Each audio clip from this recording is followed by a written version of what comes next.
Welcome to the Burnout to Lit Up podcast. I am your host, Erica Del Pozo, occupational therapist, certified health coach, CEO and founder of Joy Energy Time, Miami Girl, and Pineapple Lover. In this podcast, we provide the resources on how to deal with stress, burnout, and anxiety, how to get energized, find true satisfaction and alignment in your life, and more. You will learn how to slay your burnout beast and go from burnt out to a lit up life. Let's do this.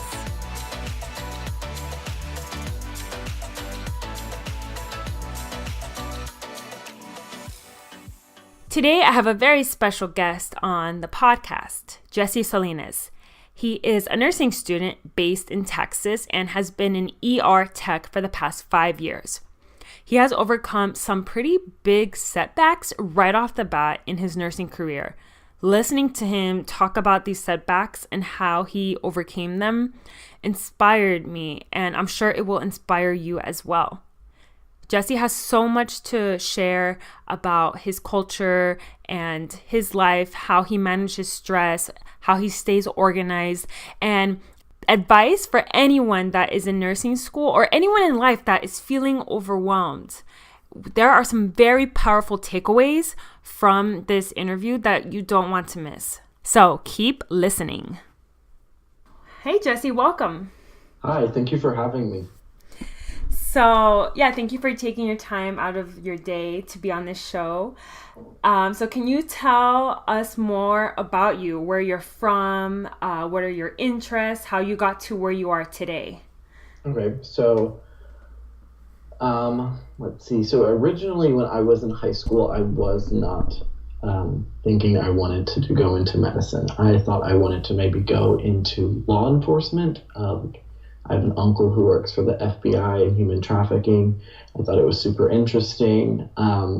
So to graduate high school, there's different graduation statuses that you could reach. And so the one that I was in, you had to have, it was like 25 volunteer hours in order to qualify.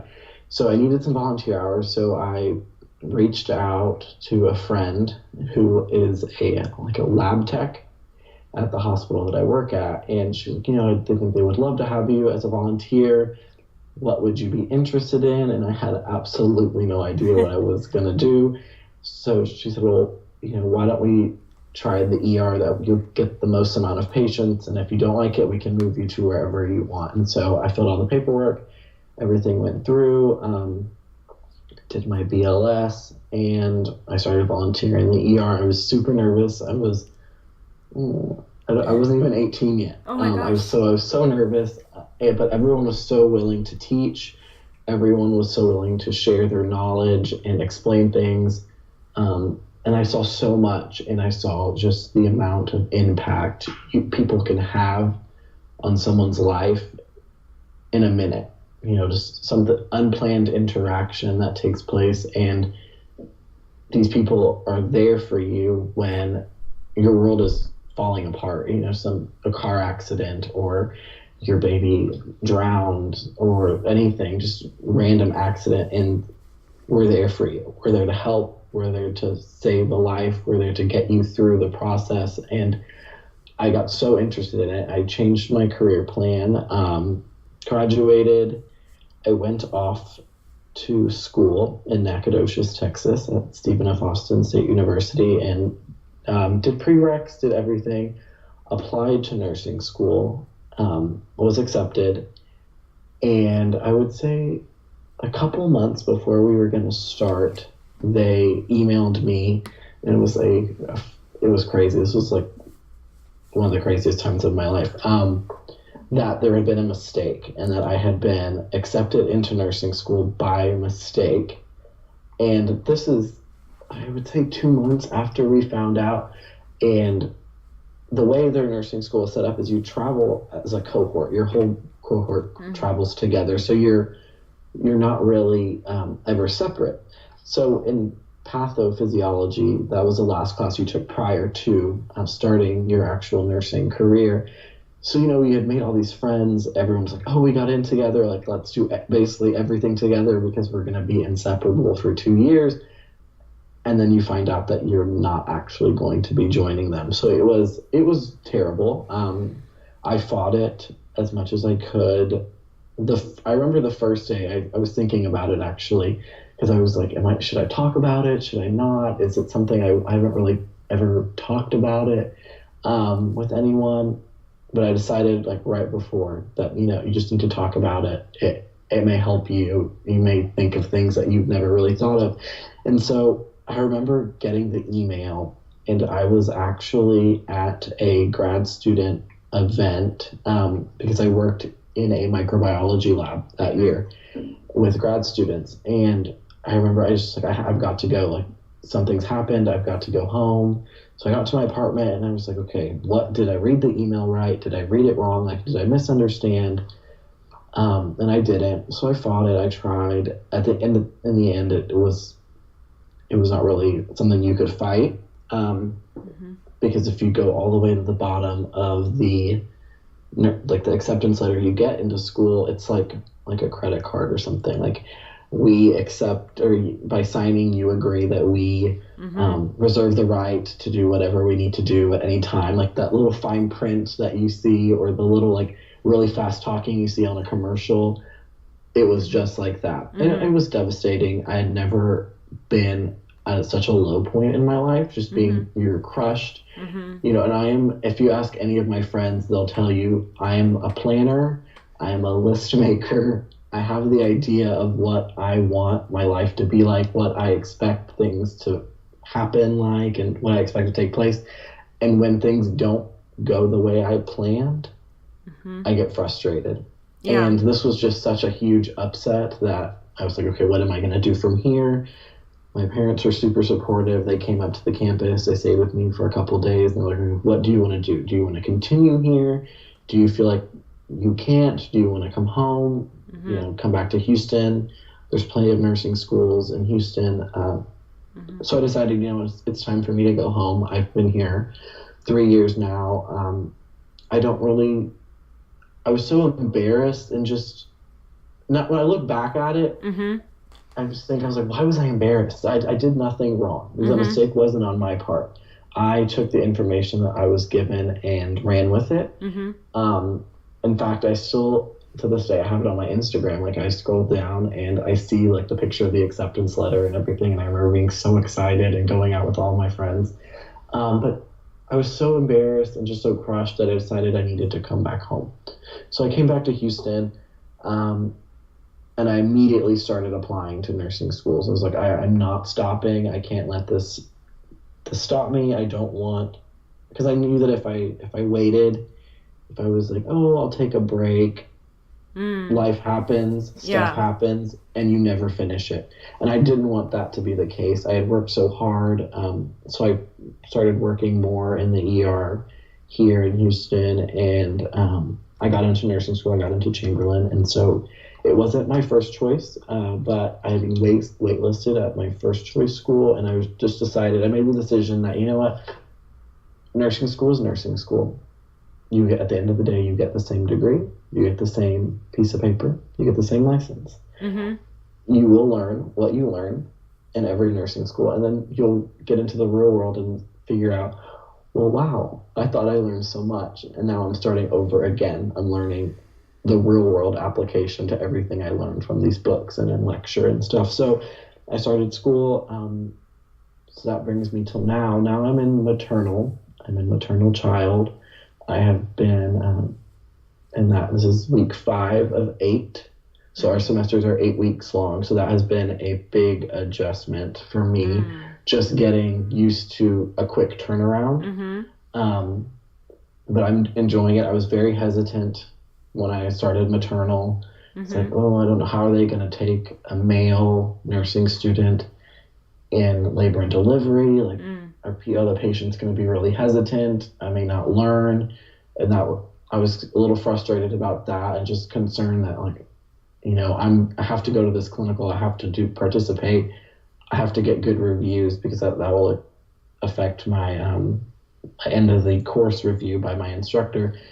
But it has been amazing. I have learned so much. The patients have been so willing to let you be hands-on, teach, or let the nurses teach, let me learn, let me practice, and it's been great. So that's up till now. Yeah.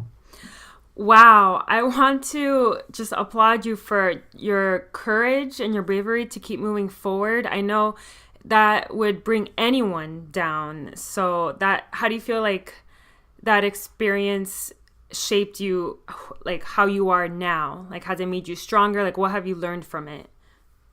Definitely. I feel like I had to go through that just to kind of get perspective, because when you're younger, I feel like you have this like, oh, I can do anything. I just have to try. Or you get like, I've met some people who are like, well, I tried really hard, but I still don't get it. And going through this experience has taught me, like, no matter how hard you try, sometimes you will still fail. And that is just the reality of being in the world. And it's okay to fail. It's okay to make mistakes. It's okay to have a bumpy road, to have challenges. It's not about failing. It's about what happens after you fail. It's what do you do with that opportunity? Do you just let it consume you and kind of change your mindset? Because I could have changed. I could have gone to do something else. I don't know if I would have been as happy as I am, but I could have. I decided to let that kind of empower me, to push me forward, and it's always stayed with me. Every time like I get into a test and I'm like, God, this is a hard test. Like, what am I doing? I could have picked something easier. I'm like, no, you fought so hard to get to where you are today. You've got to push, and it's really helped. Like, learning, I would never want to go through the experience again, but I'm glad that I went through it, just because I feel like it's changed me as a person. Yeah, and I believe it's not about the actual event that we failed in, but it's what we do with it. Exactly what you said. So one event for someone can mean giving up, and for someone else it can mean keep going. And I actually saw this acronym the other day. Fail means first attempt in learning. So it's never a dead end, but it's an opportunity to keep learning. So I love that. No, I completely agree. It's all about what you do with your failure that defines you, not the failure itself. Yeah, exactly. So where are you from? You said you're from Houston? Yeah, so I'm from Houston. My family and I live in Humble, so takes me like 30 minutes to get to downtown Houston. So it's perfect because I get to kind of avoid some of the traffic. But if I need to get downtown to the med center for clinical or any type of class, it's right there. Cool. I grew up in a city outside of Miami, so I like being near a big city, but also being able to get away from it if you have to. Best of both worlds. It's perfect. Yeah. So do you see yourself staying in that area? Do you have a lot of family there? Or what are your plans in terms of after you finish nursing? So I've been actually thinking about this really a lot recently. Do I want to stay here? Do I want to go travel? I know I want to do something in critical care. I love being in Houston because we have such a great medical center, and there's just so much opportunity for learning, because the majority of the hospitals in the medical center are teaching facilities. So they have all levels of students, whether it be physicians, nurses, respiratory therapists, PT, OT, they have everything. So you get to learn alongside different disciplines, different just people, and it's a great opportunity to learn a different view of things, because I'm sure you can attest to this. The way you look at something may not be how another discipline looks at something. Right. And you get this unique perspective, and you get almost like this aha moment of, right, okay, I get it. I get where you're coming from. So I love that. And I'm sure I can get that at any teaching facility, but something I think unique to Houston is that there's so many facilities literally right across the street from each other. So if you're not satisfied with one facility, you could go out the front door, cross the street, and walk in the front door of another facility and try there.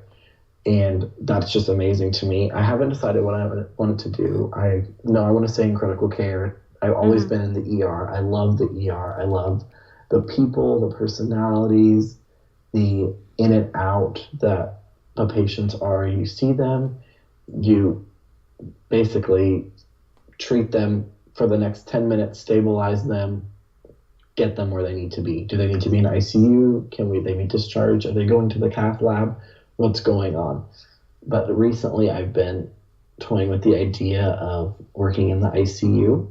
So we'll see what I decide on. It's just so stressful thinking of what you want to do for the rest of your life. And everyone's always like, but you don't have to do it for the rest of your life. You can always change.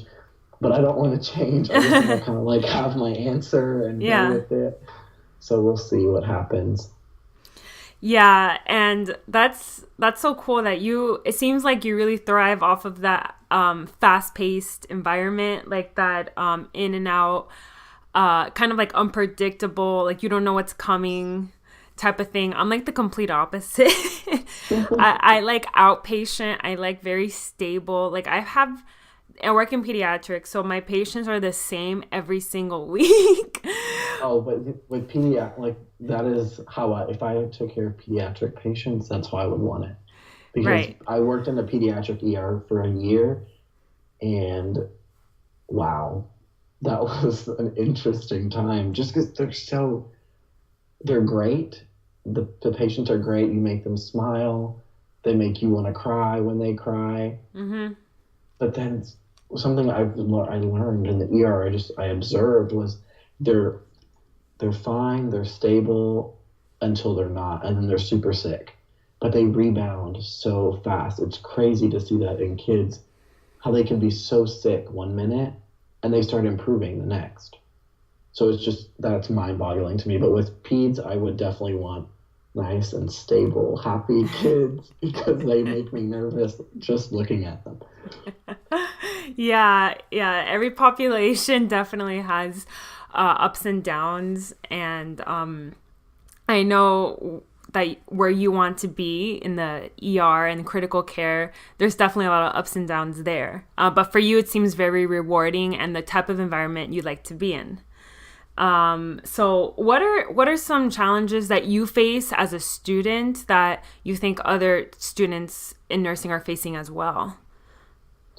So when I started at Chamberlain, we do the 8-week semesters. So that was a big first challenge that I kind of faced, because the first week you take your Med-Cal exam on the first day of class. And so you have to, depending on what class you're in, where in the program you're at, you have to score a certain percent.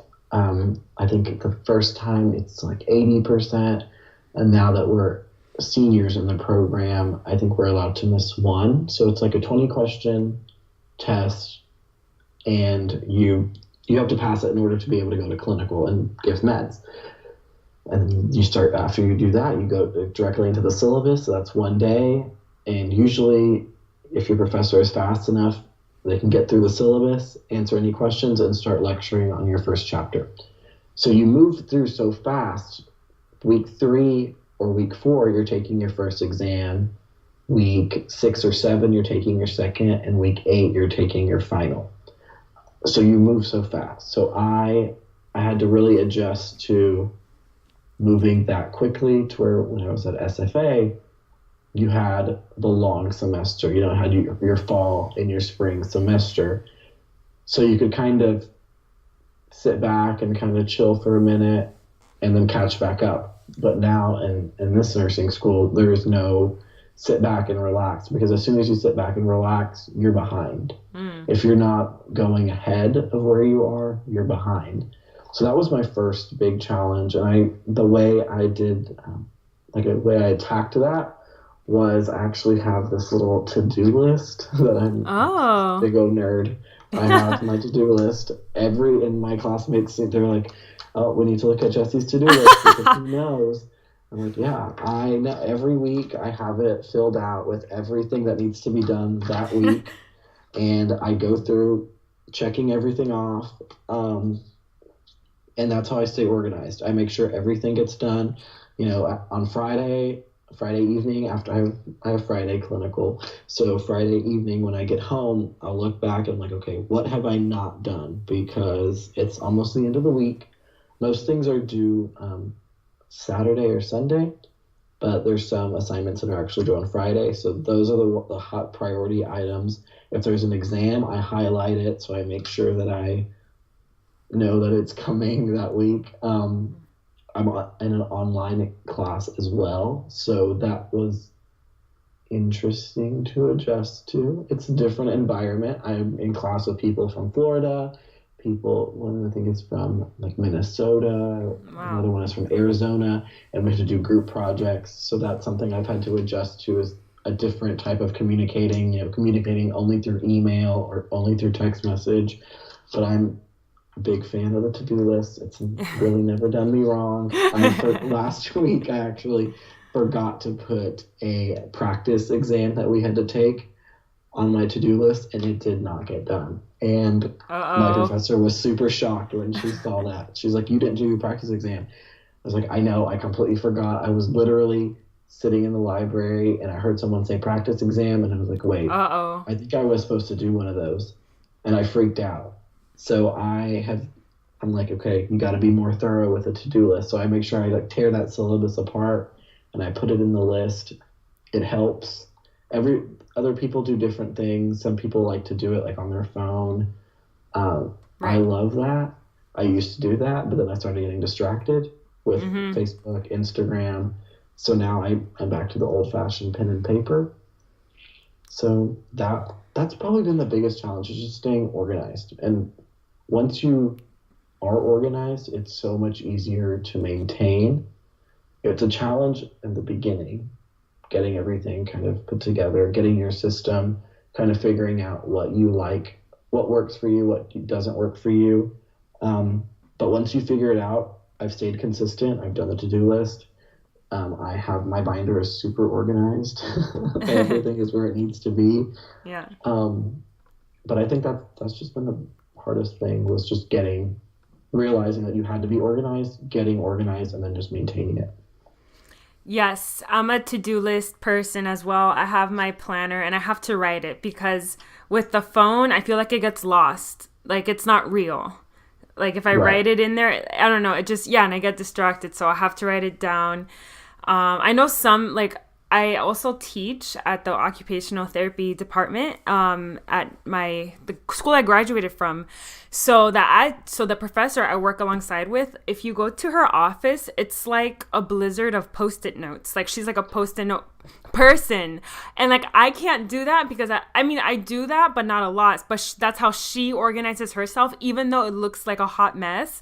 But that's how she stays on track. So I feel like people have different ways of organizing themselves, and there's no shame in your game, like whatever works for you. Yeah, if it works for you and that is how you understand it, I don't think I could do the Post-it notes, because I'd be like, okay, I know I wrote it on a Post-it note. Right, but where to go? I can't find the Post-it note.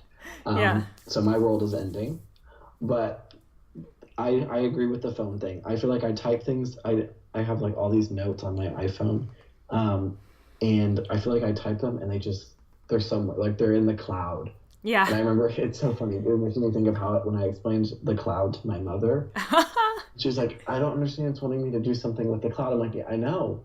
It like goes to this unknown place and it sits there until you need it. It's like a library that exists only in your dreams.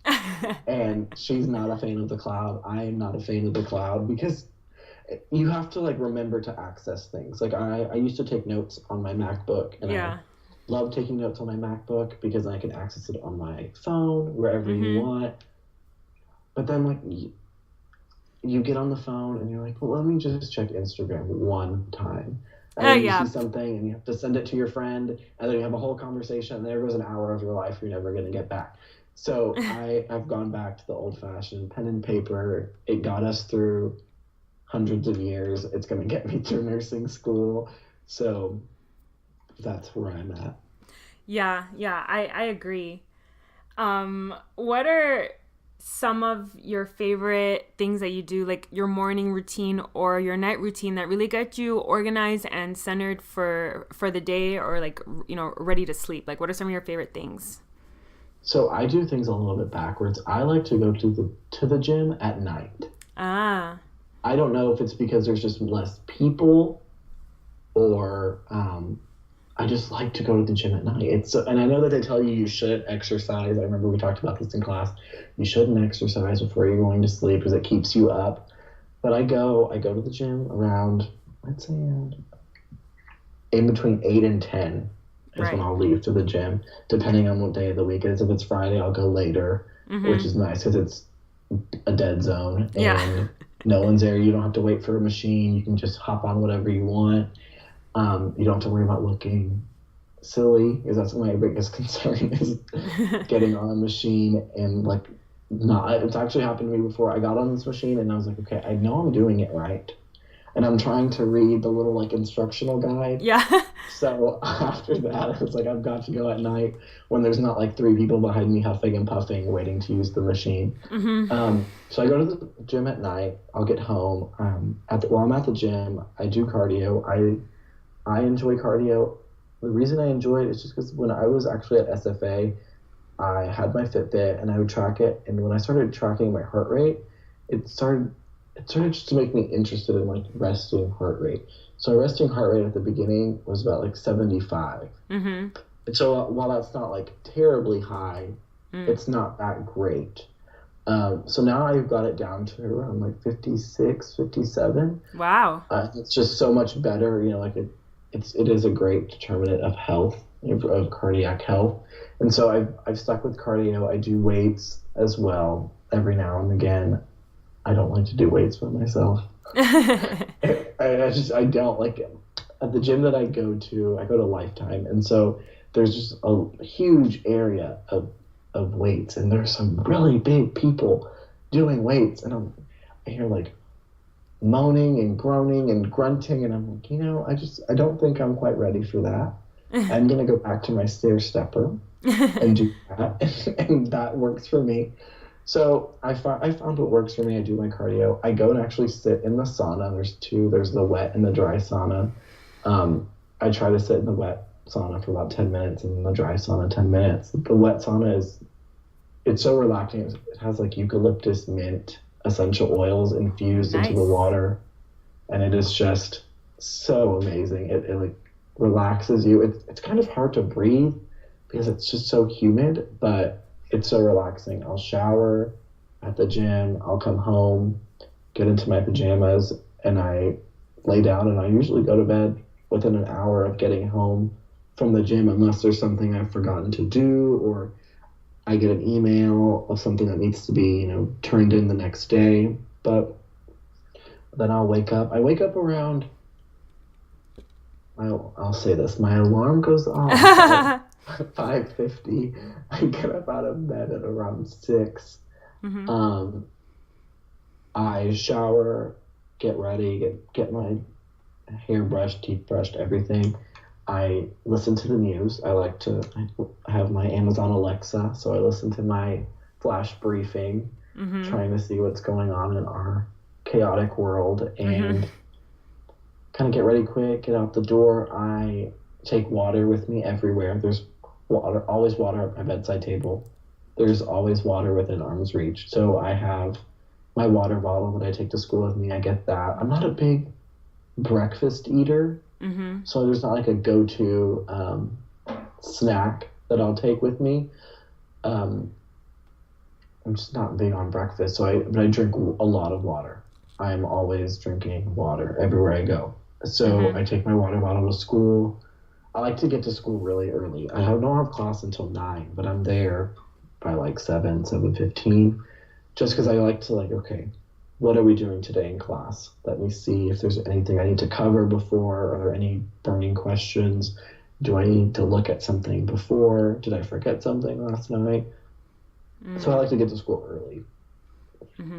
So you have a solid routine that you work out at night. And you know what? I don't think there's any I know there's like better times to work out, but I think it's what works for the person. So it seems like working out at night it works out for you. So I feel like if some people, like I tried to change the time I worked out like really early in the morning, but I felt like I just couldn't stick to it. So I feel like whatever sticks, with you and your schedule, and it seems like your schedule's everything's pretty packed in your schedule.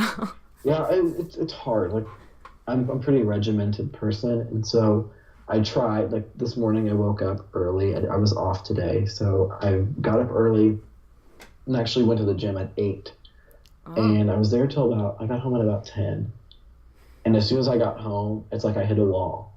Yeah. My body was like, okay, bedtime, because I had been so used to. I went to the gym, worked out, got in the sauna, showered. Now I've arrived back home and my body is like, okay, it's time for us to go to bed. But it was still the morning, and it was so hard to get. It took me like an hour of just like convincing myself, okay, no, you've got to get up. You've got to start moving. You will fall asleep if you don't. So I started like looking at notes and started doing some homework. But I don't think I could change. I know people who go to the gym at 4 a.m. That sounds dreadful to me. Yes. I'm sure they'll love that, but I cannot do that. Yeah. Oh, no way. I'm a zombie. So are there any healthy habits that you are doing now or would like to do that you want to continue throughout your career? So I have gotten better about the dinner used to be my biggest meal. Right. And I'd go to the gym, depending on what time I got to the gym and got home, I'd eat dinner late at night. So if I used to go to the gym a little bit earlier so that I didn't have to eat like at midnight. Yeah. But when I would get home at around 10, I'd be like, okay, let me eat something for dinner. Mm-hmm. And it's just so late to be eating something. And I'm sure you can attest, like, sometimes Hispanic meals yes. are a lot bigger than they should be. And it's a little late to be eating all that food and immediately going to bed. And then I wake up in the morning and I feel dreadful because I'm still full. All this food has been sitting in my body, in my stomach all night, going absolutely nowhere. So I have actually started to not eat dinner. I usually do a protein shake. So I'll leave it in the freezer while I am working out. And then as soon as I'm done, I'll grab it and I'll drink that either on the way home or as soon as I get home. And I've felt so much better in the morning. I don't feel as bloated. I don't feel like just stuck. I think it used to be so difficult to get up because you're like, oh my gosh, why am I so heavy? Like, how am I this bloated? I haven't been doing anything. And it was just because eating so late, all that food, there's no time for it to start digesting and actually moving through your body. It kind of just sits there and you sleep for however long, 5-8 hours, and you wake up and you start digesting. Mm-hmm. So I stopped that. I've gotten better about eating something for breakfast. Mm-hmm. Just because I know I need to eat something. Mm-hmm. I just sometimes I'm not that hungry, especially if I wake up early. Mm-hmm. If I'm leaving the house, like on test days, I like to be at school by 7 a.m. I like to be like the first one through the door. Mm-hmm. So if it's that early, I'll try to get like a granola bar or something. Mm-hmm. But I've been guilty of stopping like at Sonic or Jack in the Box and getting like a breakfast burrito. Mm-hmm. But I know that I'm trying to watch the sodium. I know it's just so bad for you. Mm-hmm. And I have like history of heart disease in my family, so I'm really conscientious about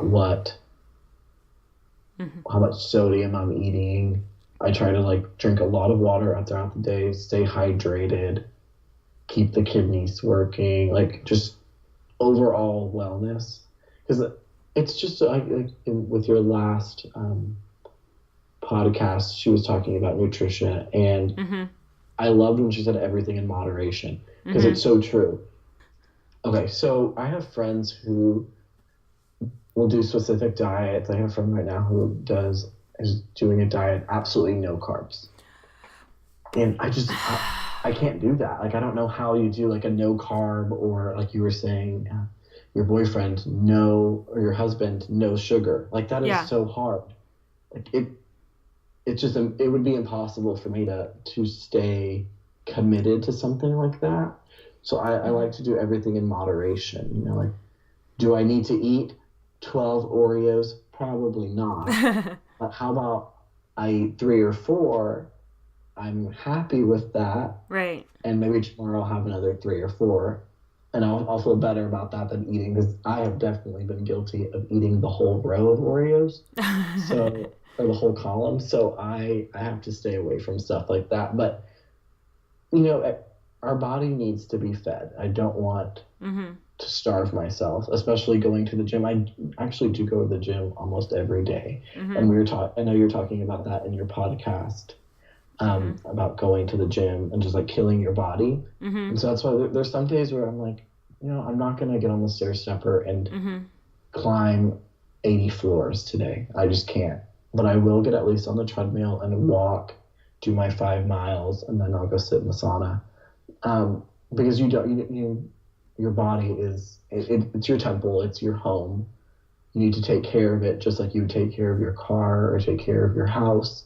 So, you know, I want to keep, you know, the walking, and like, this will keep my digestive system moving. This will just, it's like my me time, you know, like I just listen to music and I kind of think about things like, oh, you know, I never emailed so-and-so back, or I haven't talked to one of my friends in a while. Let me send them a text. It kind of gets you relaxed, and then sauna, come home, and bedtime. So yeah, I'm with you on these extreme diets. I'm not a fan of them. I don't think they're not that great for you. Like I talked to my friend about her no carb diet, because we have actually one of our nurse practitioners lost like 30 pounds doing it in a month. Wow. So, and that's great. She looks great. She did have the hard time when her body kind of changed over to consuming fat for energy. Like the whole metabolism started to change. She said she hit a wall. But we were talking about, like, what are you going to do when you stop this diet? Like, now you're going to have to start exercising. And that's something she's really concerned about. Am I going to have enough? Because she works full time as an ER nurse. She has a 9-month-old baby. Wow. And, you know, she has her husband. Yeah. So is she going to be able to start exercising? Because she's not, right now she's losing weight without exercising, which is great for her, but it's just, I don't see it as being something that you can maintain. So she's kind of at this point where you're like, okay, what am I going to do next? Like, I can't not eat carbs for the rest of my life, but I'm also not at a point where I can exercise as much as I'd want to, because, you know, she's a nurse practitioner school as well. So she's kind of at the same point I'm at, like, so many things to do, so many commitments. So it's hard, but I say, you know, we're going to feed our bodies. We're in school. We work hard. We see patients. We help them. And like, we would never tell our patients, like, you'd never say, for example, like a patient that smokes, you're not going to tell them, well, you just need to quit smoking today. Yeah. Because that's not practical. Right. You know, that they're never going to do that. And that kind of ruins the relationship you have with your patient. Exactly. Because they're going to spite you for telling them that. They know they need to quit smoking. They're not dumb, but it's hard. Like, you know, my father smoked for many, many, many, many, many years, and he quit when I graduated high school. And ever since then, I remember he said he had so much trouble. He tried the gum, the patches, he was doing them in combinations. Like, it's hard. It's difficult. So you never just want to, like, go on these extreme diets and that's just going to be how it is and it works for you, because something will happen. Stress is always the culprit. You get to this point, you get stressed out on exams coming up. I don't have anything I can eat that doesn't have carbs. But I can't go shopping because it's 10:30 at night. The grocery store is closed. What do I do? So you eat whatever you have in your pantry, and it's on your diet, and you've kind of like broken your diet. You've fallen off the horse. So I like to just, again, do everything in moderation, have a good time. We're in school. We're working hard. We deserve, if we want to go out with our friends and have a drink, okay, have a drink. Now, don't have 8 or 13, but you can have, a margarita or two. So everything in moderation is what I say.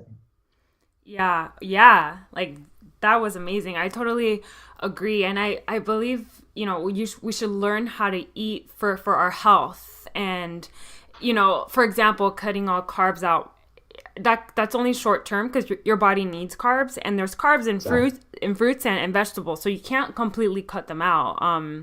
It's just, I believe in eating for health and eating for life. So adapting, and it's always a process. Like I'm not perfect in my eating habits, like, but I'm learning. Like we're all learning how to fine tune our eating habits, and yeah, like it's okay to have, to celebrate. You're in school or even out in the real world. Like it's okay to celebrate, and knowing when to have like 4 cookies versus the whole sleeve, because my husband does the same thing. That's why like I can't buy things, because I'll buy things like, for example, if I buy cookies, I know that I'll have 2 and then like I'm fine, but then he'll eat the whole sleeve. So I'm like, oh my God, why do you do that? Yes, or the ice cream. Oh, the ice cream is another. Like I go and I bought some like sherbet ice cream, and I go and like, what happened? Half the pint is gone. And my dad was like, oh, I had some last night. I'm like, some? You had That's all the of it. whole thing. Like it's crazy, but it's just sometimes you get to this point where it's like, oh, I just got to eat all of it. So I understand. It's a struggle. I understand the struggle. Yeah, yeah. And being in healthcare, we're more conscious of it, I think. So, we're always, not everyone in healthcare is conscious of their health. Surprisingly, it's like an irony, but I know there are a lot of people that are.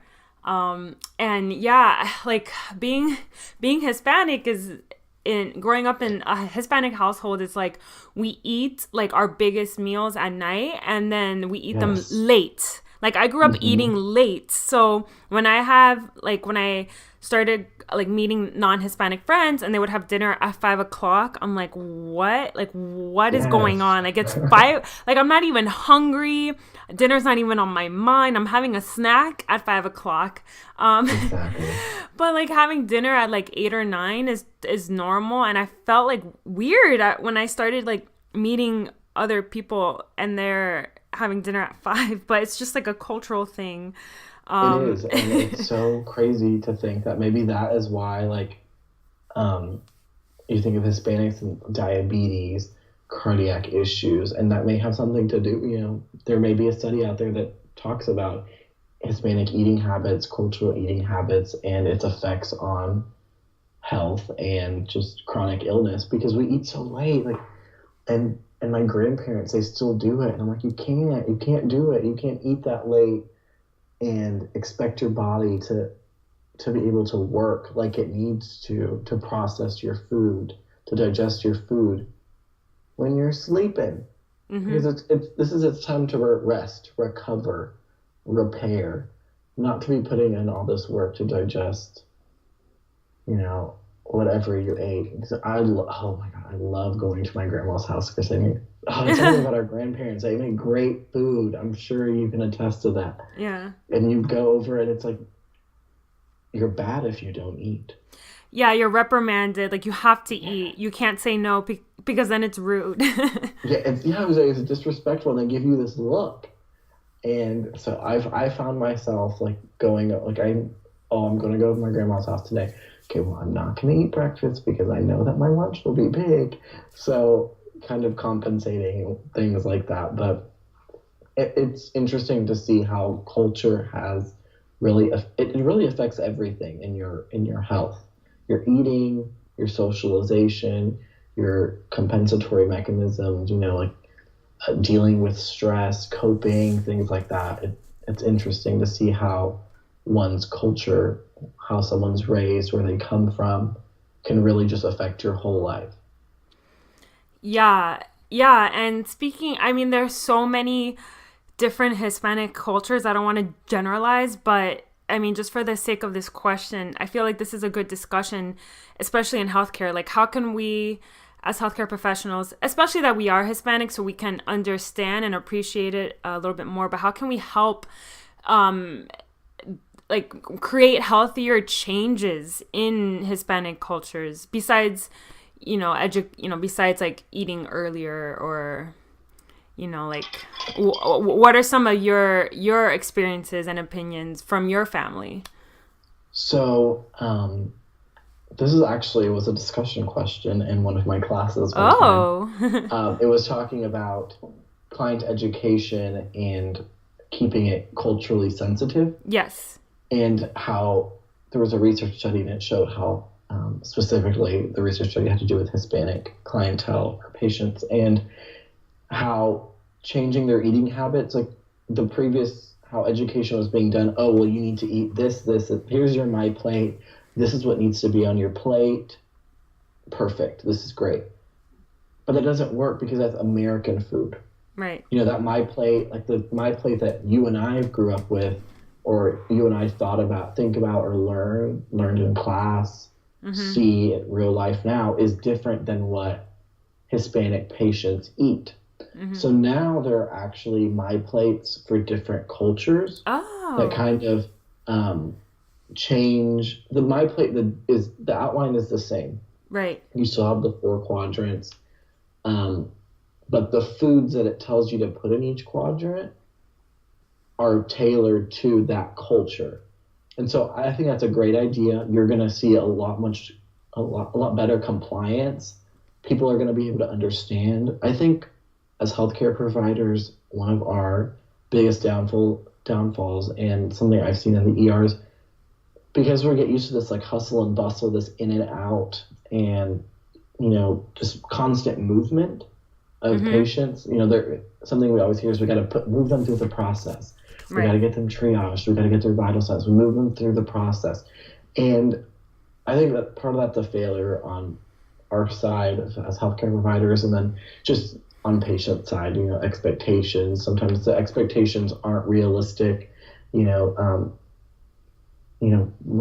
Hospitals aren't hotel rooms.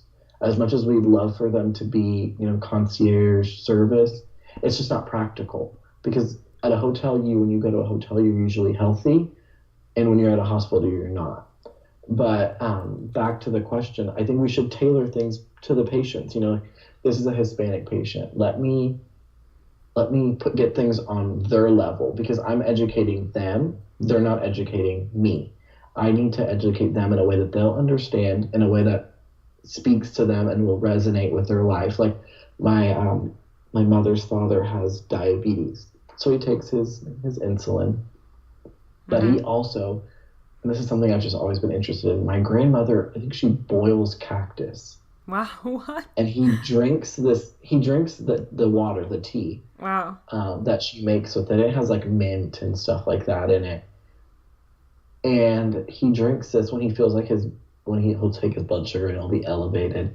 And he'll get like symptoms of hyperglycemia. So he'll drink this tea, and it actually helps him manage his blood sugar. And I think it's crazy, just because our society has gotten into this mindset of, well, there's a pill for that. Oh, you're tired? Well, there's a pill for that. Yeah. Well, you can't sleep? There's a pill for that too. Perfect. And so you take these hundreds of pills, you visit what I like to call like the buffet of medication, which is great for pharmaceutical companies, but it's bad for us. We're putting all these things into our body that sometimes you really just don't know the extent of the effect, or the long-term effects of something. You take stimulants because you have ADHD. Like I took Ritalin when I was in elementary school all the way up till about middle school, and then I stopped, and when I was in college, I started taking Adderall again, and I haven't taken Adderall in like 5 months, just because I didn't like the way it made my body feel. I was jittery, like I just was always tapping my foot. It just gave me so much energy that it was just too much, and then it gave me anxiety, and I couldn't sleep at night, and then I found myself taking something to help me go to sleep. So it was like I was taking something to wake up, and now I'm taking something to go to bed, and I just really didn't like that. So when I can't sleep, I'll do like a mint tea. And I feel like that's kind of more specific, if we're stereotyping, more stereotypical of Hispanic or Latino cultures, the herbal teas and things like that. My grandma grows all types of stuff in her backyard so that she can make these teas. And I've watched her make them, and I've thought to myself, and I've even talked to my mom about it. I'm like, so I love the fact that they do that. I think it's great, but I don't want them to get into the mindset of, well, I can fix my problem with, like, instead of taking my blood pressure medication or my blood thinners, I'll drink a tea. And something I've also always told them is you need to tell your doctors that you drink whatever it is you drink. Not because they're going to judge you or because they're going to laugh at you, but because they need to know, because that could affect their dosing, the schedule they give you the medication, they need to do more blood tests more often, whatever. But we need to do a better job of treating the patient like a patient and not doing this whole one-size-fits-all education. And another thing, especially with Hispanic culture, seeing in the ER, is the language barrier. It's so hard to, even with in today's day and age with technology, you have language lines. When we're at work, we all have our work iPhone. It has a language line on it. You can look up anything. You have like all the medical journals at your fingertips that you can look up, evidence-based practice stuff. It's great. But I feel like they still fall through the cracks. Hispanic patients who speak Spanish, both my grandparents on both sides do not speak any English. And both my grandmothers cannot drive. They've never learned how to drive. Mine either. So it's like a thing, like yeah. When it's appropriate for the time and place that they grew up in. Now it's kind of like a handicap for them, and I get so concerned for them because I'm like, if she needs something, who is she going to? Because we get in this habit of, oh, I need something, I'm just going to go get it because it's that simple. Or I'll order it on Amazon and it'll be here in an hour. I can do the Prime 1 hour, or I can just order it and it'll be here tomorrow. That could be great. But my grandparents don't do that, and so I always get worried. I'm like, oh, if she needs something, what are we gonna do? Like, luckily we don't live far. We live like 2 miles from her, so we can get her anything she needs or anything they need. My grandpa had his knee replaced, and so she was having to deal with that and her needs. She's had a heart attack in the past, so keeping up with her medication, keeping up with his medication, making sure he wasn't like taking too many pain medicine, too much pain pills to get him altered. He was altered at one point, but it's education. It really is like getting on, sitting in your chair, eye level with the patient, explaining everything in an open way to where they understand exactly where you're coming from, the reasons why, because it's so hard with the language barrier. And I feel so bad for these patients when they come in. I don't speak amazing Spanish. I definitely don't speak medical Spanish. When I see those, like, there would be a doctor coming my way, and I'm like, oh, here he comes. I know he has that look on his face, and he's like, can you translate for me? And I always ask, what do you want me to say before you go in that room? Because I know I shouldn't be translating, but I'll do you this favor because I know that it's easier for them to understand when there's someone right there. And there's been times when I'm translating and they'll go into the story and tell me this like completely different story, and I'll look at him and I'm like, I don't think you understood what they wanted, because what you're telling me is not what they're telling me. And so there's been times where there's a discrepancy, and I feel bad, and I worry about older Hispanics who just have never learned how to speak English, because while English is not America's official language, it's the language that most people speak. And in medicine, because of the hustle and bustle, people don't take the time to sit with the patient like they should, like we are taught, because we're worried about like metrics and numbers and how long is our patient staying in that room. They've been discharged for 10 minutes and they're still in there. Why haven't you moved them out? Things like that. So if I could change one thing, I think in healthcare in regards to Hispanic culture, I would change the education process. and kind of make it more like where you sit down, because Hispanics are big on family. Yeah. So, and I'm sure if you had any family or anyone in your family go to the hospital and you go visit them, like my parents or my grandparents, when they were in the hospital, they're like, oh, well, bring food and bring something for the nurse too. I'm like, Grandma, they eat. They have lunch. Yeah. They're fine. They have the cafeteria. We love the cafeteria. It's great. Like they're fine. Like, but no, they're scrawny. They need to eat. Yeah. Let them be. They're fine. And so, they embrace, as a nurse of a Hispanic patient, embracing that family sense, because they want to bring you into their family. So kind of letting yourself be brought in and relating to the patient and kind of building on that relationship just will help them relate to you, you relate to them, and they're more likely, I feel like, to listen to you and understand and do what you're asking them to. Because at the end of the day, you're just trying to help them, but sometimes the thoughts and the changes that you want to make get kind of lost in translation, and suddenly you're kind of basically being their parent and telling them what they can and can't do. And so that would just be something I would change. Educating the educator, basically, educating the providers on how to handle these patients. Sorry, I went off on a tangent there. No, that's okay. I was like, you said so many really interesting points, and I agree with, we as healthcare providers, no matter if we're dealing with anyone from any culture, to be sensitive. So be sensitive to what their needs are, how they interpret things, what they need. Like, for example, Hispanics, we're very family centered, and there is so many things that I feel like we could keep learning. Like, we should, as healthcare providers, we should be always sensitive to the patient's culture, and understand that if they're not getting it, because of the way you're explaining it, then maybe you have to adapt the way you're explaining your information or providing education.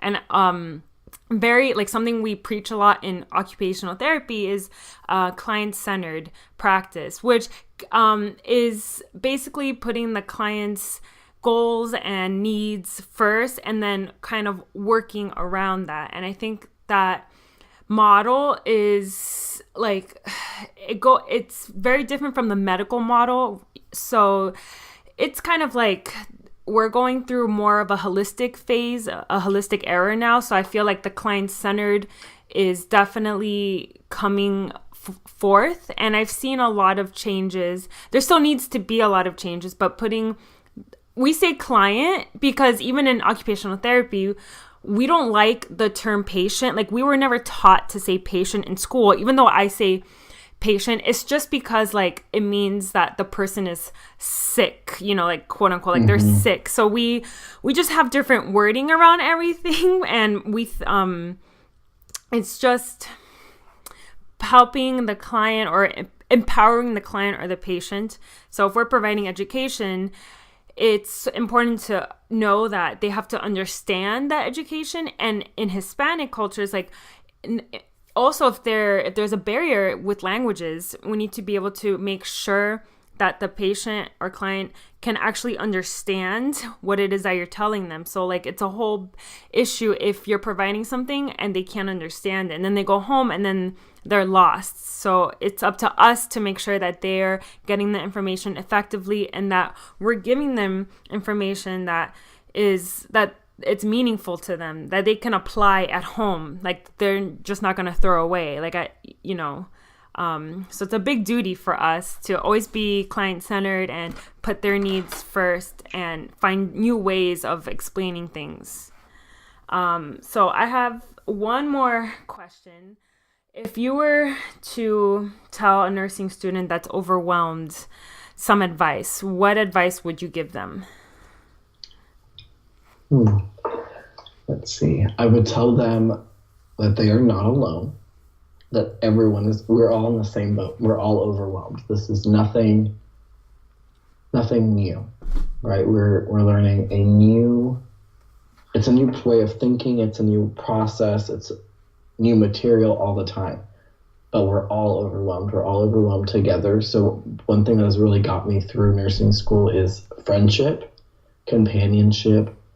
I have my little, you have your cohort, and you know everyone in your cohort, and you are friends with everyone in your cohort. But then you have your, like, I don't want to use the word clique, but your sub cohort, your little group of like 5. Yeah. And I'm thinking of my little group right now, and we do everything together. We have group projects in every class, and we do every group project together because we are each other's support system. Mm-hmm. And I have one of my friends in my little sub cohort. She had really bad anxiety. I mean, coming from clinical, our med-surg clinical, I mean, she was terrified going into it, and she would leave, and she'd call me on the way home crying. Wow. And talking about how she forgot to flush an IV, or she forgot to clamp an IV after she flushed it. And I would tell her, it's okay. Like, it's okay. Nothing bad happened. Like, no one is going to die because you didn't clamp, you didn't saline lock the IV. It's not like you left something flowing, just running into them. So kind of just being each other, find someone to be your wall or your rock. Mm-hmm. Because, and I'm sure you can attest to this with your husband, I'm sure he gets the brunt of some frustration that you come home with from work and school. And sometimes they just don't get it. Like, my parents will take the brunt of it, and they just don't get it. Yeah. They don't understand it because they haven't gone through this schooling, and they don't deal with some of the patients that we deal with. Mm-hmm. So they don't understand it, but we understand it from each other because we've been there. And I'm sure that you could tell me stories that I would relate to, and vice versa. So finding that person or that group of people in your cohort that can kind of be your rock, that you open up with, will change your whole process. Because something that I always tell my friends, and they laugh at me when I tell them this, I'm like, I'm not going to let school kill me. I refuse to let nursing school kill me. Right. Because I have friends who, in fact, I had one friend, she went 3 days without sleeping. What? I don't know how she did it. She literally went 3 days without sleeping, going into a test, and she passed the test. But after that, she really had like this come to Jesus moment where she's like, I don't know if I could do this. I don't know if I can do nursing school. And the next semester, she ended up dropping out of nursing school, and now she is not in nursing school at all anymore. She's changing her career path. Wow. And after experiencing that, I'm like, no, as a student, I cannot let school beat me. We're in school to learn how to better ourselves, to help our patients, help our clients. I'm not going to let it beat me. So learning your boundaries, kind of learning like where you lie, like, okay, here's my line. Like, this is where I'll push myself to this point, and after that, no more. I can't push myself. Before tests, I don't do all-nighters. I used to when I was like at SFA, and I was like 19, 20. I don't know. 23 is not that old, but all-nighters take a toll on my body. Like, I feel like I need to sleep for 2 days after that. Yeah. So just kind of finding where you lie within those boundaries, like things that you're comfortable with. Do you like to study in a group? I love studying in a group, but I'm a social butterfly. So I get off topic really quick in a group setting. Mm-hmm. So just things like that. Kind of find where you're comfortable with. Find your people, find your person, find your professor. Oh my gosh, I've gotten so close to some of my professors, and realizing that they're human beings. Because you look at them like, almost like gods, right? Because they hold your life in their hands. They hold your grade. They hold everything in their hands, but they're people. Yeah. They put their underwear on the same way we do. Yeah. It's just like doctors, right? People are like, oh, they're a doctor. And I'm sure you can attest to this. I guess they are a doctor, and they put their underwear on the same way, and they eat using a spoon and a fork. Like, they're the same. They're people. So kind of just remembering that with your instructors. It's okay. Talk to them. I've told my instructors, hey, like, this is going on in my life. I'm coming to class. I just want you to know that if I get a phone call, I'm going to have to step out or stuff like that. And they appreciate you informing them because they can't read you, like they really do try to read you, but we're young. We're like, some of my people in my cohort are like 18 and they're teenagers. They're like, wow. Life is emotions and all that stuff. It's hard to read you guys. And so just being open with each other, with yourself, you're going to learn a lot about yourself in these 2 or 4 years, depending on your program, about like how to study, how to push yourself, about just everything. So make the most of it. What you will only get out what you put into it. So put in 110%, because one day you will have someone's life in your hands and you will be the one thing standing between life and death for someone.